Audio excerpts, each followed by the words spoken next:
Hello दोस्तों, स्वागत है आप सबका अपने चैनल एग्ज़ाम इनसाइडर में। जैसा कि दोस्तों आप सबको पता ही है कि यूपी पेट 2023 का नोटिफिकेशन आ गया है और उसके एग्ज़ाम की डेट भी आ गई है। उसका एग्ज़ाम बच्चों आपका अक्टूबर मंथ में होने डिसाइड हुआ है। तो अक्टूबर के लास्ट वीक में भी आपका एग्ज़ाम हो तो आप अपने एग्ज़ाम की तैयारी के लिए अच्छे से लग जाइए। हमारे चैनल पर आपको प्रैक्टिस सेट के साथ साथ डिस्क्रिप्टिव चीज़ें भी बताई जा रही हैं। तो उसी डिस्क्रिप्टिव चीज़ को आगे बढ़ाते हुए हम आपको एंशिएंट हिस्ट्री, प्राचीन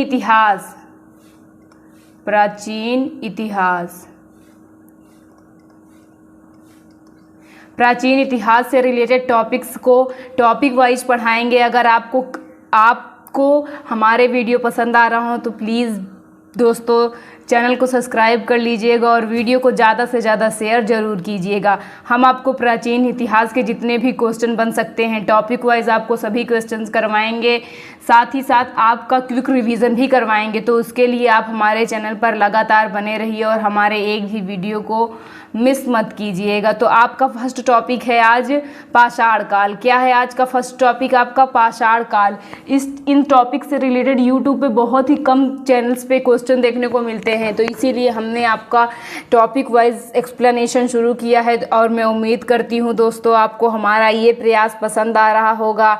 अगर पसंद आ रहा हो तो प्लीज़ वीडियो को लाइक ज़रूर कर लीजिएगा। तो चलिए शुरू करते हैं। आपका टॉपिक है पाषाण काल। क्या है टॉपिक आपका? पाषाण काल। तो इसका फर्स्ट क्वेश्चन हमसे कह रहा है कोपेनहेगन संग्रहालय की सामग्री से पाषाण, कांस्य और लौह युग का त्रियुगी विभाजन किया था। कोपेनहेगन संग्रहालय की सामग्री से पाषाण मतलब पत्थर, कांस्य मतलब तांबा और लौह यानी लोहा युग का त्रियुगी विभाजन किया था। मतलब कि कोपेनहेगन की संग्रहालय में जो सामग्रियां हैं उनके आधार पर पाषाण, कांस्य और लौह युग का त्रियुगी विभाजन किसने किया था? फर्स्ट ऑप्शन आपका Thomson, second option Lubbock, third option ट्रेलर, फोर्थ ऑप्शन चाइल्ड। तो यहाँ पे आपका सही ऑप्शन हो जाएगा थॉमसन। क्या हो जाएगा बच्चों? ए वाला ऑप्शन आपका बिल्कुल करेक्ट हो जाएगा। थॉमसन ने ही कोपेनहेगन संग्रहालय की सामग्री के आधार पर पाषाण, कांस्य और लौह युग का त्रियुगी विभाजन किया था। इसका व्याख्या देख लीजिए दोस्तों। डेनमार्क के कोपेनहेगन संग्रहालय की सामग्री के आधार पर पाषाण, कांस्य और लौह युग का त्रियुगी विभाजन 1820 में पुरातात्विक क्रिश्चियन जर्गसन थॉमस ने किया था। तो आपका सही ऑप्शन थॉमसन हो जाएगा। आप ये याद रखिएगा कि कोपेनहेगन सामग्री संग्रहालय में जो सामग्री थी उसके आधार पर त्रियुगी विभाजन किसने किया था? थॉमसन ने। आपका फर्स्ट वाला ऑप्शन एकदम करेक्ट हो जाएगा। चलिए नेक्स्ट क्वेश्चन पे चलते हैं। नेक्स्ट क्वेश्चन आपका कहना है कि उत्खनित प्रमाणों के आधार या अनुसार पशुपालन का प्रारंभ हुआ था।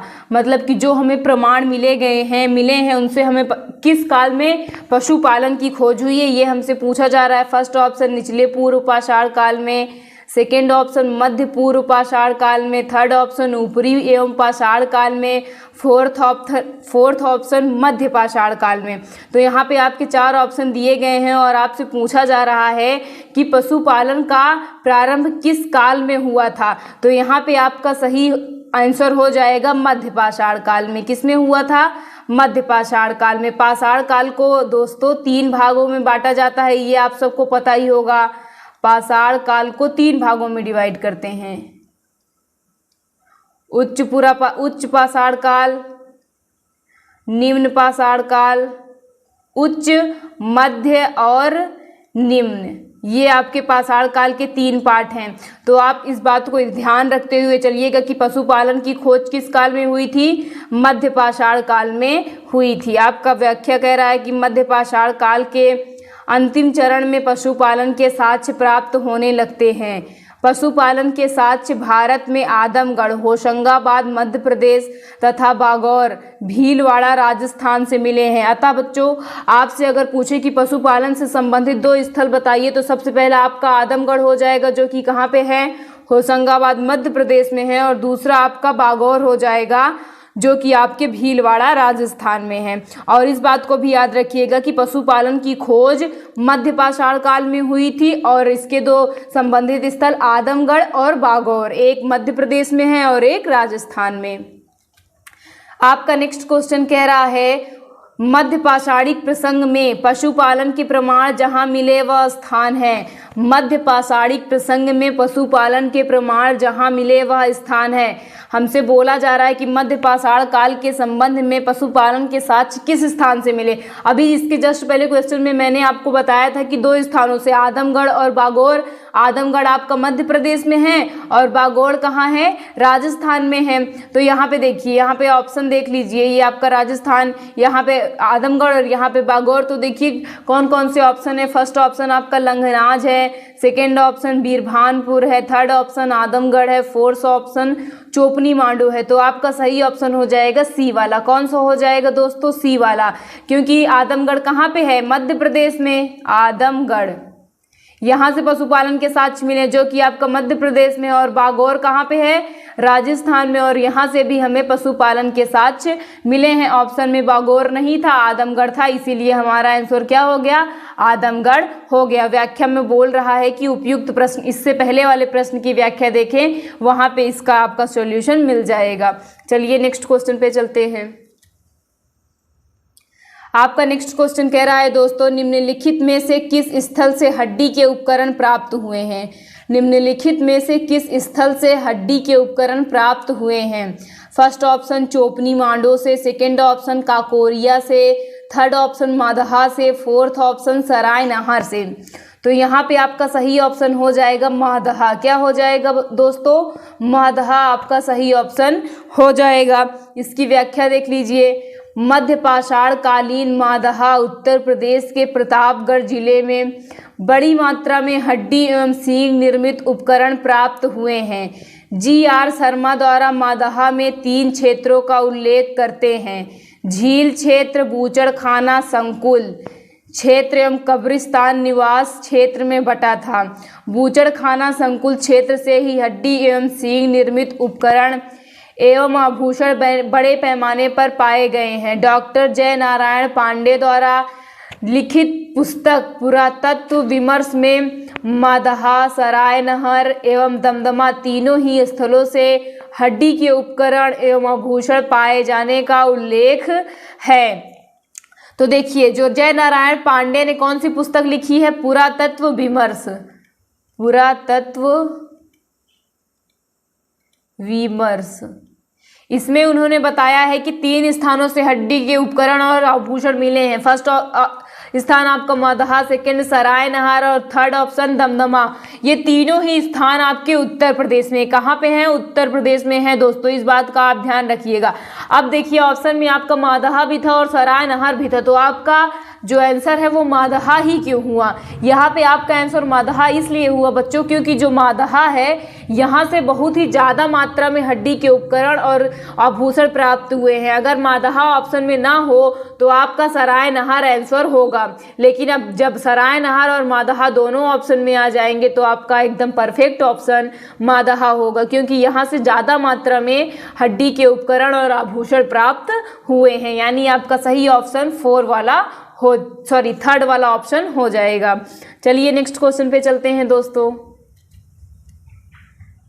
आपका नेक्स्ट क्वेश्चन कह रहा है दोस्तों, हड्डी से निर्मित आभूषण भारत में मध्य पाषाण काल के संदर्भ में प्राप्त हुए हैं। हड्डी से निर्मित आभूषण भारत में मध्य पाषाण काल के संदर्भ में प्राप्त हुए हैं। फर्स्ट ऑप्शन सराय नहर से, सेकेंड ऑप्शन मादहा से, थर्ड ऑप्शन लेखैया से, फोर्थ ऑप्शन चोपनी मांडू से। यहाँ पे बोल रहा है कि हड्डी से निर्मित आभूषण भारत में मध्य पाषाण काल के संदर्भ में कहाँ से प्राप्त हुए हैं। तो यहाँ पे आपका सबसे परफेक्ट आंसर मादहा ही होगा, क्योंकि मादहा से ज़्यादा मात्रा में हड्डी के उपकरण और आभूषण प्राप्त हुए हैं।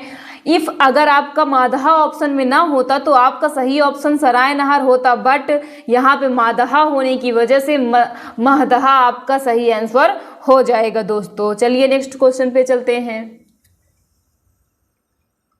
आपका नेक्स्ट क्वेश्चन कह रहा है दोस्तों, खाद्यान्नों की कृषि सर्वप्रथम प्रारंभ हुई। इससे पहले हमारा क्वेश्चन था पशुपालन। पशुपालन की शुरुआत कहाँ पे हुई थी, किस काल में हुई थी? तो पशुपालन की शुरुआत हुई थी दोस्तों मध्य पाषाण काल में। किसमें हुई थी? मध्य पाषाण काल में।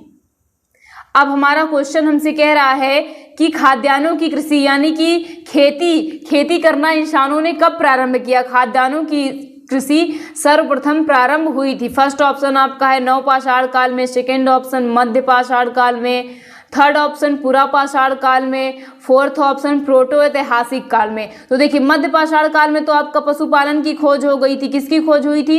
पशुपालन। इससे संबंधित दो स्थान आपके हैं आदमगढ़ जो कि कहाँ पे है? मध्य प्रदेश में है, और दूसरा स्थान है आपका बागौर जो कि आपका राजस्थान में है। पशुपालन से संबंधित दो स्थल हैं आपके आदमगढ़ मध्य प्रदेश, बागौर राजस्थान। तो हमसे पूछ रहा है कि खाद्यान्नों की कृषि सर्वप्रथम कहाँ प्रारंभ हुई, यानी किस काल में प्रारंभ हुई? तो खाद्यान्नों की कृषि सर्वप्रथम नवपाषाण काल में शुरू हुई। किस काल में शुरू हुई दोस्तों? नवपाषाण काल में ही खाद्यान्नों की कृषि आपकी शुरू हुई थी। आइए इसकी व्याख्या देखते हैं। खाद्यान्नों का उत्पादन सर्वप्रथम नवपाषाण काल में हुआ। यही वह समय है जब मनुष्य कृषि कर्म से परिचित हुआ। नवपाषाण काल में ही जौ एवं गेहूं की अन्य किस्म की खेती योग्य गेहूं की वन्य किस्म को खेती के योग्य बनाया गया, जिसमें कृषि जन्य गेहूं का उद्भव हुआ। भारतीय उपमहाद्वीप में कोलडीहवा तथा मेहरगढ़ दो नवपाषाणी ग्राम बस्तियां थी, जहां से चावल एवं गेहूं के स्पष्ट प्रमाण मिलते हैं। तो आप इस बात का ध्यान रखेंगे दोस्तों कि पशुपालन का शुरुआत आपका मध्य पाषाण काल में हुई थी और कृषि की शुरुआत आपकी नवपाषाण काल में हुई है। और इस नवपाषाण काल से संबंधित दो स्थल हैं आपके कोलडीहवा और आपका है एक मेहरगढ़। यहाँ से आपके कृषि के साक्ष्य मिले हैं। पशुपालन के साक्ष्य आपको कहाँ से मिलते हैं? आदमगढ़ और बागौर से, और कृषि के साक्ष्य कोलडीहवा और मेहरगढ़ से आपको धान और गेहूं के साक्ष्य मिले हैं। चलिए नेक्स्ट क्वेश्चन पे चलते हैं। आपका नेक्स्ट क्वेश्चन कह रहा है दोस्तों, भारत में मानव का सर्वप्रथम साक्ष्य कहाँ से मिलता है? भारत में मानव का सर्वप्रथम साक्ष्य कहाँ से मिलता है? फर्स्ट ऑप्शन नीलगिरी पहाड़ियाँ, सेकंड ऑप्शन शिवालिक पहाड़ियाँ, थर्ड ऑप्शन नल्ला माला पहाड़ियाँ, फोर्थ ऑप्शन नर्मदा घाटी। तो हमसे पूछ रहा है कि भारत में सर्वप्रथम मानव के साक्ष्य कहाँ से मिलते हैं? तो यहाँ पे आपका सही ऑप्शन हो जाएगा दोस्तों डी वाला। क्या हो जाएगा? डी वाला। भारत में सर्वप्रथम मानव के साक्ष्य आपको नर्मदा घाटी में देखने को मिलेंगे। कहाँ पे देखने को मिलेंगे? नर्मदा घाटी, जो कि कहाँ पे है? मध्य प्रदेश में। कहाँ पे है दोस्तों? मध्य प्रदेश में ही आपको मानव के सर्वप्रथम साक्ष्य देखने को मिल जाएंगे। जिस प्रकार पशुपालन के साक्ष्य सर्वप्रथम मध्य पाषाण काल में देखा गया था और कृषि की शुरुआत नवपाषाण काल में हुई थी, उसी प्रकार मानव का साक्ष्य आपका दोस्तों नर्मदा घाटी में देखने को मिल जाएगा। इसकी व्याख्या देखते हैं। भारत में मानव का सर्वप्रथम साक्ष्य मध्य प्रदेश के पश्चिमी नर्मदा क्षेत्र में मिला है। इसकी खोज 1982 में की गई थी। यानी इसकी खोज कब की गई थी? 1982 में की गई थी। चलिए नेक्स्ट क्वेश्चन पे चलते हैं। आपका नेक्स्ट क्वेश्चन कह रहा है, मानव द्वारा सर्वप्रथम प्रयुक्त अनाज था। मानव द्वारा सर्वप्रथम प्रयुक्त अनाज था। फर्स्ट ऑप्शन गेहूं, सेकंड ऑप्शन चावल, थर्ड ऑप्शन जौ, फोर्थ ऑप्शन बाजरा। तो यहाँ पे आपका सही ऑप्शन हो जाएगा जौ। क्या हो जाएगा दोस्तों? जौ। जौ ही वह अनाज है जिसको मानव ने सर्वप्रथम प्रयोग किया था। क्या कौन सा अनाज है वो आपका? जौ। इस क्वेश्चन को आप ध्यान रखिएगा, ये बहुत ही ज़्यादा फेवरेट क्वेश्चन है पेट वालों का कि मानव द्वारा सर्वप्रथम प्रयुक्त अनाज क्या था। तो सबसे पहले मानव ने किसका यूज किया था? जौ का यूज किया था। इसको आप भूलिएगा नहीं दोस्तों। चलिए नेक्स्ट क्वेश्चन पे चलते हैं।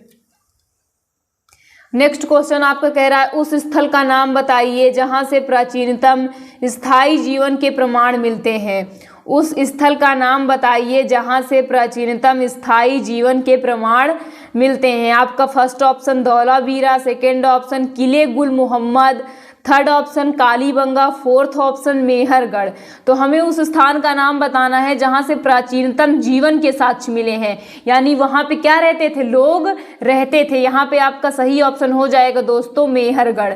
मेहरगढ़ से ही हमें प्राचीनतम स्थायी जीवन के प्रमाण मिलते हैं। व्याख्या देख लीजिए, आपका व्याख्या कह रहा है दिए गए विकल्पों में प्राचीनतम स्थायी जीवन के प्रमाण सर्वप्रथम बलूचिस्तान के कच्छी मैदान स्थित मेहरगढ़ से मिले हैं। यानी मेहरगढ़ कहाँ पे है आपका दोस्तों, बलूचिस्तान, जो कि कहाँ पे है, पाकिस्तान में। मेहरगढ़ आपका बलूचिस्तान में है और यहीं से आपके स्थायी जीवन के प्रमाण मिलते हैं। और मानव के सर्वप्रथम भारत में साक्ष्य कहाँ से मिला था, नर्मदा घाटी में। कहाँ से मिला था, नर्मदा घाटी में।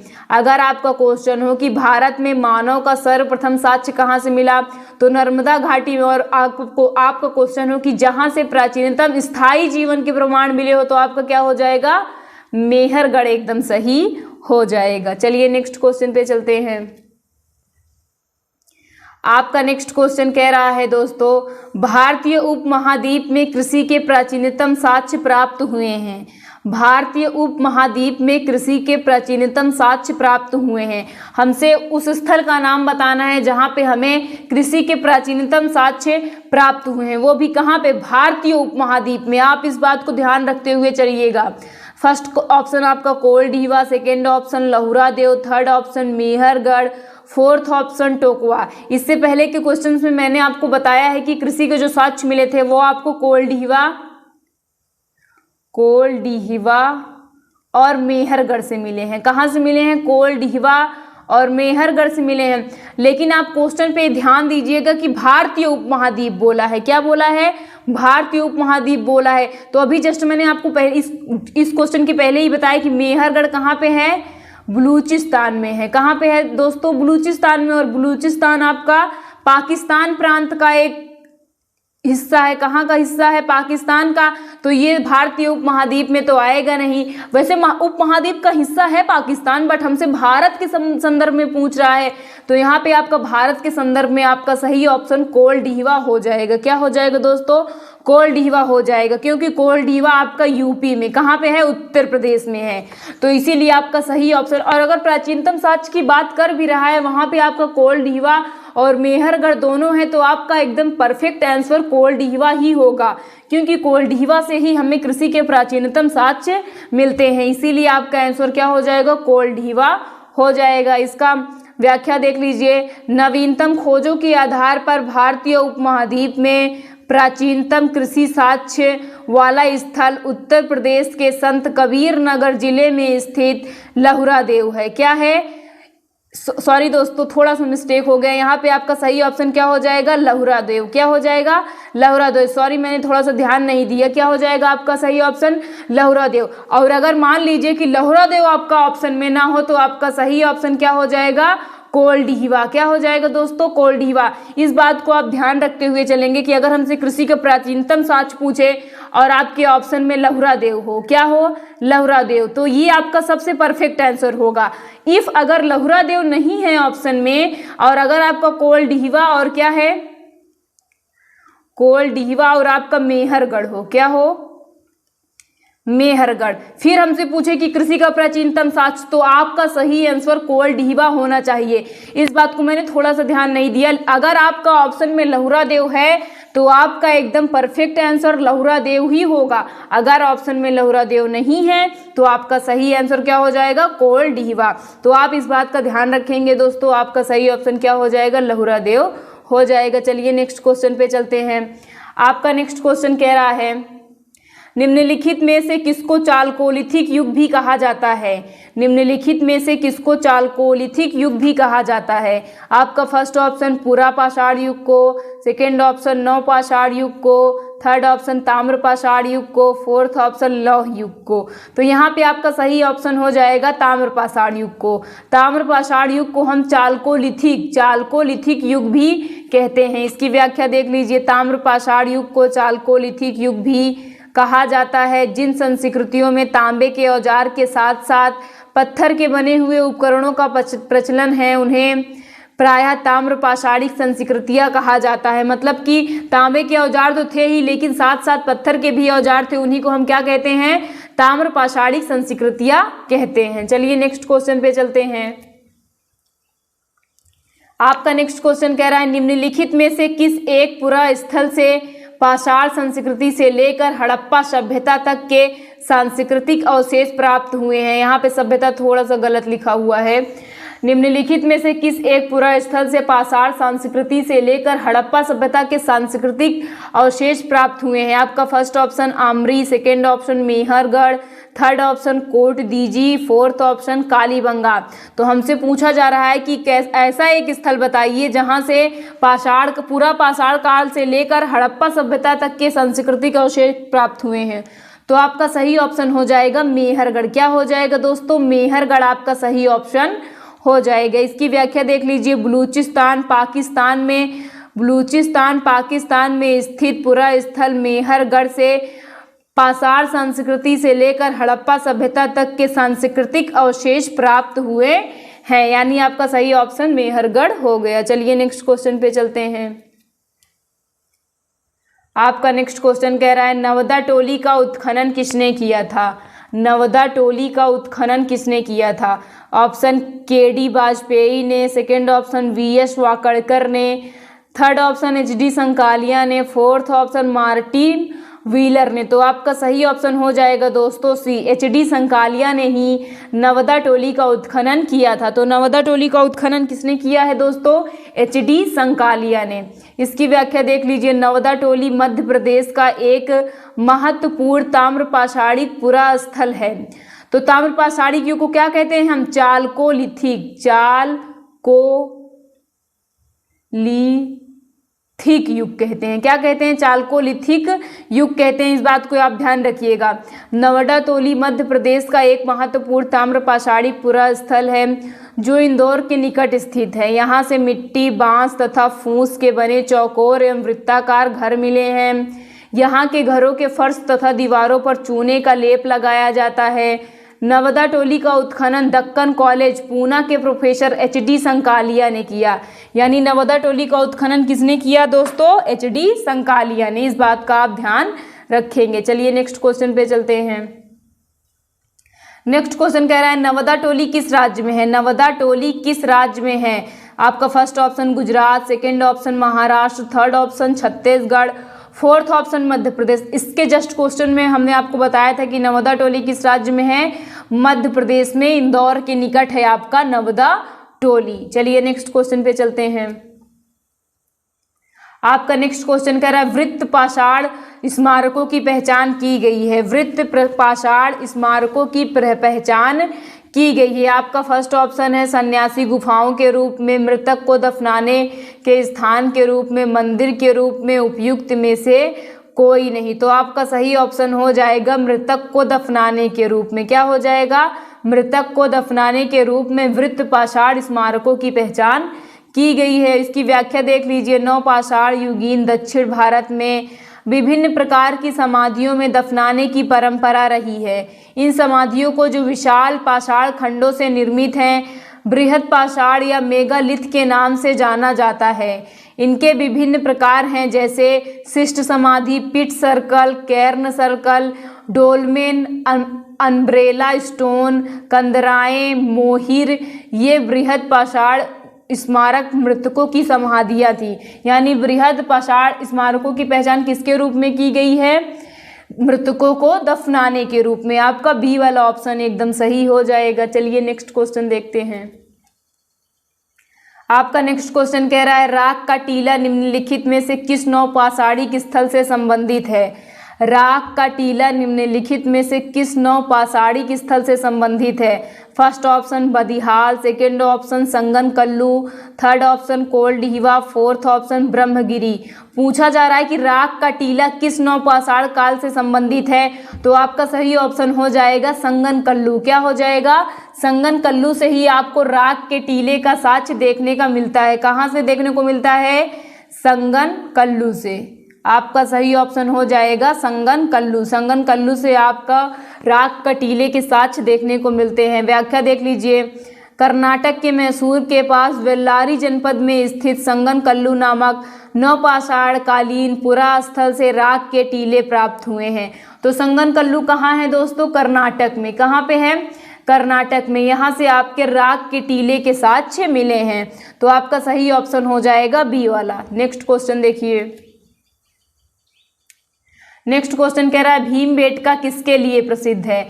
भीमबेटका किसके लिए प्रसिद्ध है? फर्स्ट ऑप्शन गुफाओं के शैल चित्र, सेकेंड ऑप्शन खनिज, थर्ड ऑप्शन बौद्ध प्रतिमाएं, फोर्थ ऑप्शन सोन नदी का उपागम। तो हमसे पूछा जा रहा है कि भीमबेटका किसके लिए प्रसिद्ध है? तो आपका सही ऑप्शन हो जाएगा गुफाओं के शैल चित्र। क्या हो जाएगा? गुफाओं के शैल चित्रों के लिए ही भीमबेटका आपकी प्रसिद्ध है। इसकी व्याख्या देख लीजिए। इन गुफाओं में जीवन के विविध रंगों को पेंटिंग के रूप में उकेरा गया, जिनमें हाथी, सांभर, हिरण आदि के चित्र हैं। अब तक लगभग 700 शरण स्थलियों की पहचान की जा चुकी है। इनमें से 243 भीमबेटका समूह में तथा 178 लाखाजुआर समूह में स्थित है। तो भीमबेटका किसके लिए प्रसिद्ध है दोस्तों? गुफाओं के शैल चित्रों के लिए प्रसिद्ध है। इस बात का आप ध्यान रखिएगा। आपका नेक्स्ट क्वेश्चन कह रहा है भारत में किस शिलाश्रय से सर्वाधिक चित्र प्राप्त हुए हैं? भारत के किस शिलाश्रय से सर्वाधिक चित्र प्राप्त हुए हैं? First option Ghaghariya, second option Bhimbetka, third option Lekhahia, fourth option Adamgarh. तो यहाँ पे आपका सही ऑप्शन हो जाएगा भीमबेटका। इसके जस्ट पहले के क्वेश्चन में ही मैंने आपको बताया कि भीमबेटका शैल चित्रों के लिए प्रसिद्ध है और वहाँ से ही हमें सर्वाधिक मात्रा में शैल चित्र प्राप्त हुए हैं। मध्य प्रदेश के पाषाणकालीन स्थल भीमबेटका से चित्रकारी से युक्त 500 शिलाश्रय प्राप्त हुए हैं। तो भीमबेटका से कितने शिलाश्रय प्राप्त हुए हैं? 500। आप ये बात ध्यान रखिएगा कि नवदा टोली और भीमबेटका दोनों ही कहाँ पे हैं? मध्य प्रदेश में। इस बात को आप ध्यान रखते हुए चलेंगे दोस्तों। नवदा टोली और भीमबेटका दोनों ही आपके मध्य प्रदेश में हैं। नेक्स्ट क्वेश्चन देखिए। नेक्स्ट क्वेश्चन कह रहा है निम्नलिखित में कौन सा स्थल प्रागैतिहासिक चित्रकला के लिए प्रसिद्ध है? First option Ajanta, second option Bhimbetka, third option बाघ, फोर्थ ऑप्शन अमरावती। तो आपका यहाँ पे भी सही ऑप्शन भीमबेटका ही होगा। क्या होगा? भीमबेटका ही आपका सही ऑप्शन हो जाएगा। इसकी व्याख्या देखिए। प्रागैतिहासिक चित्रकला का श्रेष्ठ उदाहरण मध्य प्रदेश के रायसेन जिला स्थित भीमबेटका के शिलाश्रय तथा गुफाएं हैं। भीमबेटका की प्रागैतिहासिक चित्रकला को मध्य पाषाण काल से संबंधित किया जाता है, जबकि अजंता तथा बाघ की शैलकृत गुफा चित्रकला ऐतिहासिक कालीन मौर्य काल के बाद की है तथा अमरावती अपने स्तूप स्थापत्य के लिए प्रसिद्ध है, जिसे शुंगकालीन या सातवाहन कालीन माना जाता है। तो भीमबेटका ही प्रागैतिहासिक चित्रकला का उदाहरण है। अजंता और बाघ आपके मौर्य युग का उदाहरण है। किसके युग का उदाहरण है? मौर्य युगीन चित्रकला का उदाहरण है। और ये अमरावती आपका शुंग युगीन, किसके?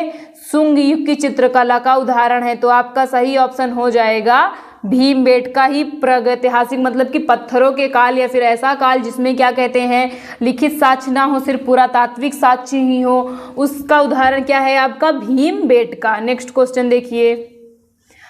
आपका नेक्स्ट क्वेश्चन कह रहा है भीमबेटका की गुफाएं कहाँ स्थित हैं? भीमबेटका की गुफाएं कहाँ स्थित है? First option Bhopal, second option Pachmarhi, third option Singrauli, fourth option Abdullaganj Raisen. तो आपका सही ऑप्शन हो जाएगा अब्दुल्लागंज रायसेन। इसके जस्ट पहले के क्वेश्चन में देखिए मैंने आपको बताया था कि ये भीमबेटका मध्य प्रदेश के रायसेन जिला, कहाँ पे स्थित है? रायसेन जिला, यानी आपका सही ऑप्शन हो जाएगा दोस्तों रायसेन जिला। क्या हो जाएगा? रायसेन आपका सही ऑप्शन हो जाएगा। नेक्स्ट क्वेश्चन देखिए। तो आपका नेक्स्ट क्वेश्चन देखिए। आपका नेक्स्ट क्वेश्चन कह रहा है गैरिक मृदभांड OCP ऑर्चर पोइट्री कल्चर का नामकरण हुआ था। फर्स्ट ऑप्शन हस्तिनापुर में, सेकंड ऑप्शन अहिछत्र में, थर्ड ऑप्शन नूह में, फोर्थ ऑप्शन लाल किला में। तो आपका सही ऑप्शन हो जाएगा हस्तिनापुर में। क्या हो जाएगा? हस्तिनापुर में। व्याख्या देखिए। गंगा यमुना दोआब में संस्कृति संभवतः उस संस्कृति के साथ शुरू होती है जिसे अत्यंत विशिष्ट मृदभांड के नमूने के कारण गेरुवर्णी मृदभांड संस्कृति कहा गया। इसके साक्ष्य विशेषता हस्तिनापुर अमतरंजी खेड़ा से प्राप्त हुए। अतः गैरिक मृदभांड का नामकरण कहाँ हुआ था? हस्तिनापुर में हुआ था। नेक्स्ट क्वेश्चन देखिए। नेक्स्ट क्वेश्चन कह रहा है ताम्रस काल में महाराष्ट्र के लोग मृतकों को घरों के फर्श के नीचे किस तरह रखकर दफनाते थे? फर्स्ट ऑप्शन उत्तर से दक्षिण की ओर, सेकेंड ऑप्शन पूर्व से पश्चिम की ओर, थर्ड ऑप्शन दक्षिण से उत्तर की ओर, फोर्थ ऑप्शन पश्चिम से पूर्व की ओर। हमसे पूछा जा रहा है कि महाराष्ट्र में ताम्रकाल में लोगों जब लोग मर जाते थे उन्हें किस तरह रखकर दफनाया जाता था। तो आपका सही ऑप्शन हो जाएगा दोस्तों ए वाला। क्या हो जाएगा? ए वाला आपका एकदम परफेक्ट ऑप्शन हो जाएगा। इसमें देखिए महाराष्ट्र की ताम्रसकालीन संस्कृति के निवासा दैमाबाद, कोठे, चंदौली, इनाम गांव आदि पुरा स्थलों में घरों से मृतकों को अस्थि कलश में रखकर उत्तर से दक्षिण स्थिति में घरों को फर्श के नीचे दफनाए जाने का साक्ष्य मिलता है। अतः महाराष्ट्र में मृतकों को कैसे दफनाया जाता था? उत्तर से दक्षिण की ओर दफनाया जाता था। नेक्स्ट क्वेश्चन देखिए। नेक्स्ट क्वेश्चन आपका कह रहा है निम्नलिखित में से किस स्थल से मानव कंकाल के साथ कुत्ते का कंकाल भी सावधान से प्राप्त हुआ है? मतलब एक ऐसा स्थल बताना है जहां पे मानव के साथ साथ कुत्ते को दफनाए जाने का साक्ष्य मिलता है। फर्स्ट ऑप्शन आपका Brahmagiri, second option Burzahom, third option Chirand, fourth option Maski. तो आपका सही ऑप्शन हो जाएगा बुर्जहोम। बुर्जहोम ही ऐसा स्थान है जहां पर मानव के साथ साथ कुत्ते को दफनाए जाने का साक्ष्य मिलता है। व्याख्या देख लीजिए। जम्मू एवं कश्मीर में श्रीनगर के निकट उत्तर पश्चिम में स्थित बुर्जहोम से नवपाषाणिक अवस्था में मानव कंकाल के साथ कुत्ते का भी सावधान से प्राप्त हुआ है। गर्तावास भी यहाँ की प्रमुख विशेषता है। इस पुरास्थल की खोज 1935 में डी टेरा और पीटरसन ने की थी। अतः बुर्जहोम की खोज 1935 में डी टेरा और पीटरसन ने की थी। बुर्जहोम की विशेषता क्या है? यहाँ पे मानव के साथ किसको दफनाया गया है? कुत्ते को दफनाए जाने का साक्ष्य मिलता है। मानव प्लस कुत्ते का साक्ष्य कहाँ से मिलता है? बुर्जहोम से। नेक्स्ट क्वेश्चन देखिए। नेक्स्ट क्वेश्चन कह रहा है निम्नलिखित में से किस स्थान पर मानव के साथ कुत्ते को दफनाए जाने का साक्ष्य मिलता है? तो आपका सही ऑप्शन क्या हो जाएगा? बुर्जहोम हो जाएगा। क्या हो जाएगा दोस्तों? बुर्जहोम। नेक्स्ट क्वेश्चन आपका नेक्स्ट क्वेश्चन कह रहा है राष्ट्रीय मानव संग्रहालय कहाँ पर है? राष्ट्रीय मानव संग्रहालय कहाँ पे? First option Guwahati, second option Bastar, third option Bhopal, third और फोर्थ ऑप्शन चेन्नई। तो आपका सही ऑप्शन हो जाएगा भोपाल। क्या हो जाएगा? भोपाल में ही राष्ट्रीय मानव संग्रहालय स्थित है, जिसका नाम वर्तमान में क्या हो गया? इंदिरा गांधी राष्ट्रीय मानव संग्रहालय कर दिया गया है। तो दोस्तों आज की वीडियो में हमने आपको पाषाण काल से संबंधित 25 क्वेश्चंस करवाए हैं। आपको किसी भी क्वेश्चन में कहीं भी कोई भी दिक्कत हो तो प्लीज़ हमें कमेंट करके ज़रूर बताइएगा, और हमसे कोई गलती हुई हो तो उसके बारे में भी बताइएगा। हम आपको प्राचीन इतिहास से संबंधित हर टॉपिक से क्वेश्चंस करवाएंगे। अगर हमसे कोई टॉपिक छूट जाएगा तो आप हमें कमेंट करके ज़रूर बताइएगा। साथ दोस्तों अगर आपको वीडियो पसंद आ रहा हो तो प्लीज़ वीडियो को लाइक कीजिएगा, चैनल को सब्सक्राइब ज़रूर कर लीजिएगा, साथ में आए बेल आइकन को भी प्रेस कर दीजिएगा। थैंक यू दोस्तों।